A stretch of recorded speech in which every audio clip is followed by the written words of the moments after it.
32 milliards de dollars, c'est ce que valait Sam Bankman-Fried le 6 novembre 2022.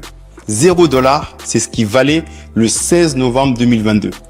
10 jours, et entre les deux, il n'y a pas eu de krach boursier, il n'y a pas eu de guerre, pas de catastrophe naturelle, simplement une fraude. Sam Bankman-Fried, il faut savoir, c'était le golden boy de la crypto, un diplômé du MIT, fondateur de FTX, la deuxième plus grosse plateforme crypto du monde, philanthrope milliardaire, l'homme qui voulait sauver le monde avec l'altruisme efficace. Il était sur les couvertures de Forbes, il dînait avec Bill Clinton et Tony Blair, des grandes personnalités. Sequoia Capital l'appelait même le prochain JP Morgan. Et puis, tout s'est effondré. En moins de 10 jours, 8 milliards de dollars de clients disparaissent. FTX fait faillite. Sam est arrêté aux Bahamas avec une peine de 25 ans de prison. Mais voici le truc le plus fou. Ce n'était pas un hack, ce n'était pas une erreur, c'était simplement un vol. Froid, calculé, délibéré, Sam Bankman-Fried a volé l'argent des clients pour financer son fonds spéculatif personnel, Alameda Research, des paris risqués qui ont explosé et des dons politiques pour acheter de l'influence, un penthouse à 40 millions de dollars aux Bahamas, et pendant ce temps-là, lui jouait tranquillement à League of Legends pendant les réunions du conseil. Dans cette vidéo, on va décortiquer comment un génie du MIT a monté la plus grosse fraude crypto de l'histoire, comment il a trompé Sequoia, BlackRock et des millions d'investisseurs, le Robin des Bois qui volait les pauvres pour se servir lui-même, et pourquoi personne n'a rien vu venir. Installe-toi, prends de quoi noter, parce qu'on va plonger dans l'effondrement le plus spectaculaire de l'histoire de la crypto. On est au MIT en 2014, Sam Bankman-Fried est un étudiant en physique. Il a les cheveux bouclés en bataille, short cargo avec les sandales Birkenstock. Il ne dort que 4 heures par nuit, il optimise tout, même ses repas, en prenant que du Soylent. Il est obsédé par une seule question: comment maximiser l'impact positif que je peux avoir sur le monde? Sam découvre un mouvement philosophique, l'altruisme efficace. C'est quoi le concept? Si tu veux sauver le monde, ne deviens pas bénévole, deviens riche, puis donne tout ton argent aux bonnes causes. Exemple, un médecin en Afrique sauve 100 vies. Un trader à Wall Street qui gagne 10 millions de dollars et les donne peut sauver 10 000 vies. Sam est fasciné par le concept. Il se dit, je vais devenir ultra riche moi aussi et je vais tout donner. C'est ce qu'on appelle earning to give. Gagner pour donner. Et il va suivre ce plan à la lettre. Enfin, la première partie en tout cas, devenir riche. Après le MIT, Sam rejoint Jane Street Capital. C'est quoi Jane Street? C'est une des firmes de trading quantitatif les plus secrètes de Wall Street. Ils utilisent des algorithmes ultra rapides pour faire des millions de dollars par jour sur des micros arbitrages. Sam est brillant. Il a fait le MIT. Il repère des inefficiences de marché, il code des bots de trading et il gagne des millions pour Jane Street. Mais il s'ennuie. Parce que chez Jane Street, il fait gagner des gens qui sont déjà riches. Il veut aller plus loin, il veut faire beaucoup plus. Et c'est là qu'en 2017, Sam découvre quelque chose de complètement fou. Le Kimchi Premium. Alors écoute bien, qu'est-ce que c'est? Le Bitcoin, en fait, il se vend à deux prix différents selon le pays. USC, c'est 10 000 $ le Bitcoin à l'époque. La Corée du Sud, c'est 11 000 $ le Bitcoin. Pourquoi? Tout simplement parce que la réglementation, elle est plus stricte en Corée, donc c'est plus difficile d'acheter du Bitcoin, donc le prix est plus élevé. Sam réalise donc qu'il peut faire de l'arbitrage. Il achète du Bitcoin aux USA à 10 000 $ et le vend en Corée à 11 000 $. Profit 1 000 $ par Bitcoin sans rien faire. En 2017, Sam déplace des millions de dollars par jour et gagne 20 millions de dollars en quelques mois, à 25 ans seulement. Et c'est là qu'il comprend la crypto, c'est le Far West. Les règles n'existent pas encore, c'est pas aussi structuré que maintenant. On peut faire ce qu'on veut et il va en profiter. Avec ses 20 millions de dollars, Sam crée Alameda Research, un fonds spéculatif crypto. Qu'est-ce que c'est l'idée? C'est de faire du trading algorithmique sur toutes les cryptos, d'exploiter les inefficiences de marché comme celles qu'il a repérées et générer des rendements qui sont complètement massifs. Donc Sam va recruter des mathématiciens du MIT, des développeurs ultra compétents et des traders quantitatifs. Alameda devient une vraie machine à cash. En 2018, ils font 100 millions de dollars de profit. En 2019, ils passent à 1 milliard d'actifs sous gestion. C'est juste énorme. Sam est en train de devenir riche, très très riche. Mais il a un problème. Parce qu'Alameda, en fait, traite sur des dizaines de plateformes crypto, Binance, Coinbase, Kraken, Bitfinex, bref, l'ensemble des plateformes de l'époque. Mais toutes ces plateformes, selon lui, sont complètement nulles. Parce qu'elles crashent, elles ont des frais très élevés et elles sont trop lentes. Donc, qu'est-ce qu'il va faire? Sam se dit, et si je crée ma propre plateforme? Une plateforme qui sera ultra rapide, avec des frais très faibles et des produits financiers avancés, ceux sur lesquels je suis en train de travailler. Et c'est comme ça que FTX est né. En mai 2019, Sam lance FTX. FTX, ça signifie Future Exchange. C'est des échanges de contrats à terme. Et la promesse, c'est quoi? C'est que la plateforme crypto la plus rapide, la plus innovante et la plus sûre qu'il est en train de développer. FTX va proposer des futures, donc c'est des paris sur le prix futur d'une crypto, des options, des tokens leviers, du 3 fois, 5 fois, 10 fois et des produits dérivés complexes. C'est un casino ultra sophistiqué en gros sur les cryptos. Et les traders adorent. FTX explose. 2019, 10 millions de dollars de volume quotidien. 2020, 500 millions de dollars de volume quotidien. 2021, on passe à 10 milliards. Sam lève de l'argent auprès des plus gros investisseurs du monde, avec Sequoia Capital qui injecte plus de 150 millions de dollars, BlackRock, on parle de 100 millions, Temasek de Singapour, 200 millions et Tiger Global jusqu'à 50 millions de dollars. La valorisation de FTX en 2021 explose à 32 milliards de dollars et Sam possède plus de 53% de FTX. Donc la valeur de sa fortune à seulement 29 ans est de 17 milliards de dollars. Il est partout, il est interviewé au Super Bowl, il fait du lobbying à Washington, des dons politiques plus de 40 millions de dollars en 2020 et de la philanthropie. Il promet de donner 99% de sa fortune. Il devait même l'égérie de la crypto responsable, le fameux Robin des Bois de la finance. Mais en coulisses, tout est en train de pourrir. Alors on a Nassau aux Bahamas en 2021. Sam déménage FTX aux Bahamas. Officiellement, c'est pour des raisons réglementaires plus favorables. La réalité, c'est que c'est pour échapper à la surveillance américaine. Aux Bahamas, il achète un penthouse à 40 millions de dollars, des villas pour ses employés et un complexe entier pour le siège de FTX, pour vraiment vivre comme un roi. Mais il y a un problème en fait, un très très gros problème. FTX et Alameda Research sont censés être deux entreprises séparées. Mais FTX, donc c'est la plateforme d'échange, neutre comme un casino, et Alameda, c'est le fonds spéculatif, tradé comme un joueur en fait. Mais en réalité, c'est la même chose. Parce que Sam possède les deux et il utilise FTX pour donner des avantages secrets à Alameda. Étape 1, les clients déposent de l'argent sur FTX. Donc là, par exemple, tu imagines, tu as 10 000 dollars, tu les déposes sur FTX pour acheter du Bitcoin. FTX est censé garder ton argent en sécurité, ok, pour avoir l'équivalent entre les dollars et le Bitcoin que tu viens d'acheter. L'étape 2, FTX prête secrètement l'argent au fonds spéculatif Alameda. Mais en fait, Sam, donc, il va prendre ton argent et il le prête à Alameda Research, sans te le dire, sans prendre ta permission. L'étape 3, c'est que Alameda fait des paris hyper risqués. Il utilise ton argent pour acheter des cryptos pourris, faire des paris avec des effets de levier, investir dans des startups crypto complètement bidons. Et l'étape 4, c'est que les paris tournent mal et les cryptos s'effondrent. Alameda perd des milliards, mais l'argent qu'Alameda a perdu, c'est le tien. L'étape 5, c'est que FTX n'a plus ton argent. Tu veux retirer tes 10 000 dollars de FTX, mais FTX, en fait, il peut pas te les rendre parce qu'ils ont été perdus par le fonds spéculatif de Alameda. Et c'est exactement comme ça que ça s'est passé. C'est ce qu'on appelle un détournement de fonds clients. La différence avec un Ponzi classique, comme ce qu'a fait Bernard Madoff, c'est que Madoff, lui, il a inventé des profits fictifs. Ok? Sam, lui, utilisait des vrais profits de FTX pour couvrir les pertes de Alameda. Tant que les clients ne retiraient pas leur argent massivement, les cryptos montaient. Alameda gagnait de l'argent. Vraiment, tout se passait bien et ça fonctionnait parce que dès qu'une de ces conditions cassait, tout s'effondrait. Donc, pour continuer, en fait, selon les enquêteurs, FTX a prêté à Alameda Research 8 milliards de dollars. Imagine bien, 8 milliards. Cet argent venait directement des dépôts des clients. Et sur ces 8 milliards, 3,7 milliards ont été perdus dans des investissements pourris.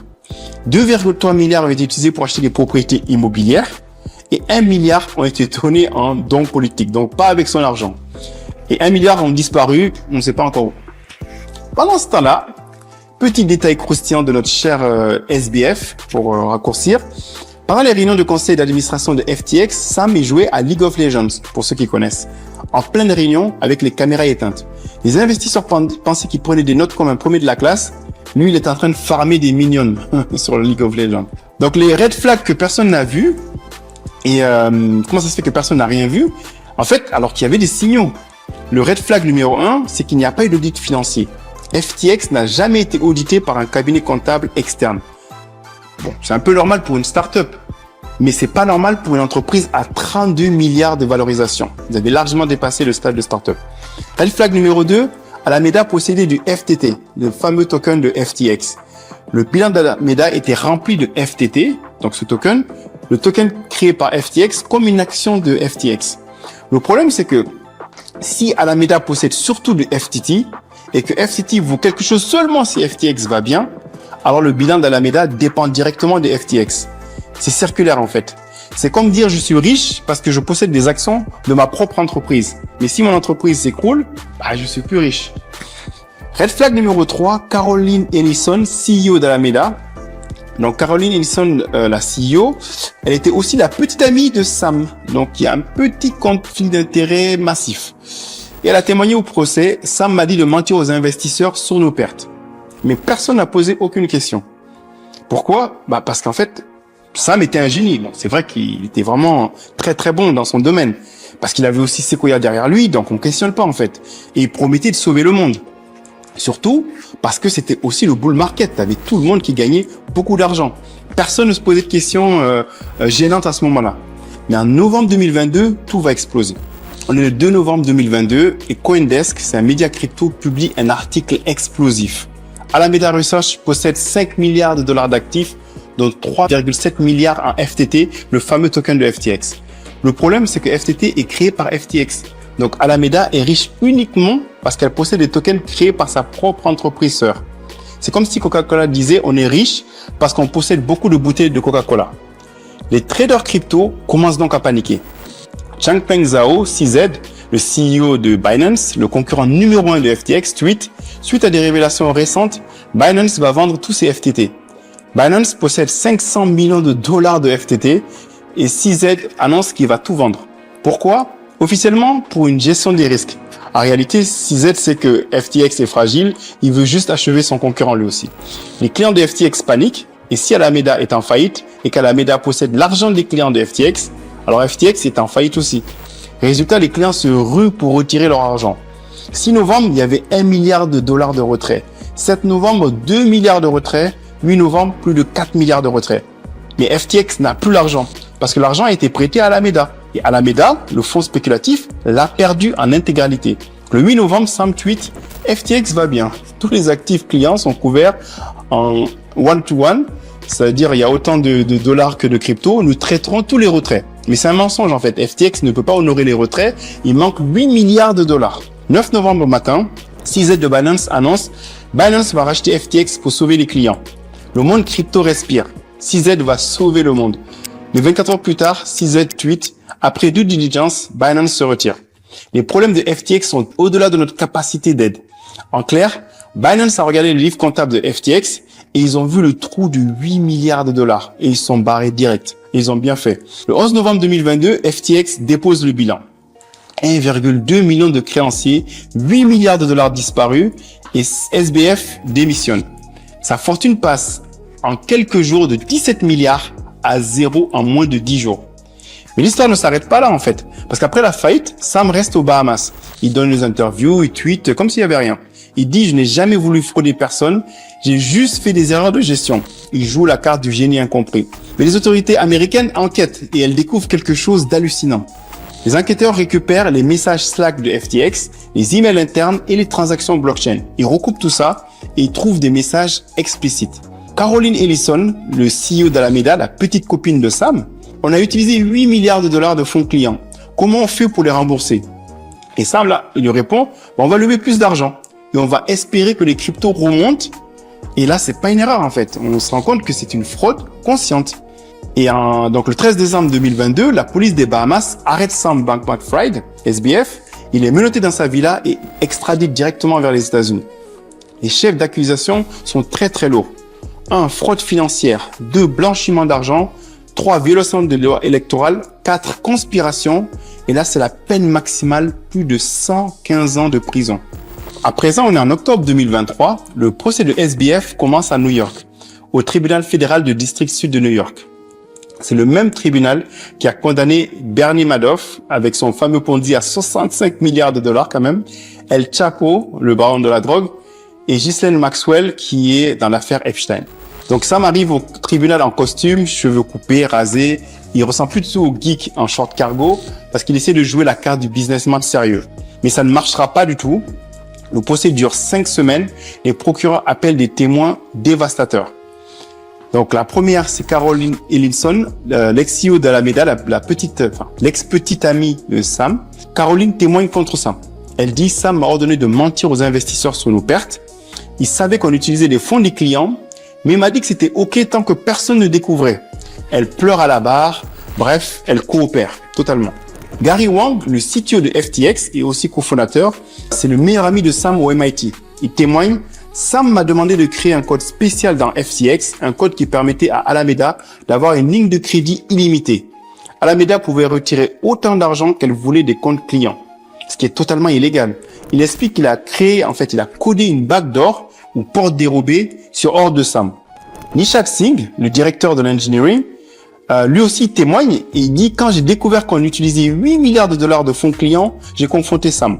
Il m'a dit « On va lever plus d'argent, ça va passer, t'inquiète pas. » Tous les trois, Caroline, Gary et Nishad, ont plaidé coupables et ils ont coopéré avec les autorités en échange de réduction de peine. Ça a marché pour eux. Sam, lui aussi, il témoigne, mais il va se faire détruire. Et il a commis une grosse erreur. Il passe 3 jours à la barre. Il se met à mentir, en fait. Il dit, je ne savais pas qu'Alameda utilisait les fonds clients. Le procureur lui montre un email écrit par lui-même. On doit trouver 8 milliards de dollars pour couvrir le trou d'Alameda. Sam, il commence à bégayer. Je voulais dire autre chose. Et le procureur lui dit, vous avez écrit couvrir le trou. Qu'est-ce que ça veut dire? Sam bafouille et ça devient clair devant les jurés et tout le monde qu'il est en train de mentir. Donc le 2 novembre 2023, après 4 heures de délibération, le jury rend son verdict. Coupable sur tous les chefs d'accusation. 7 chefs de fraude et de conspiration. SBF baisse la tête, sa mère pleure dans la salle et le 28 mars 2024, le juge Lewis Kaplan prononce la sentence finale. 25 ans de prison, le juge dit « SBF, vous avez commis une fraude massive. Vous avez volé plus de 8 milliards de dollars à vos clients qui vous faisaient confiance. Vous avez menti sous serment et vous n'avez montré aucun remords. » Sam est amené, il purgera sa peine dans une prison fédérale en fait, de sécurité moyenne par rapport au crime qu'il a commis, même si moi je trouve que son crime il est vraiment abusé.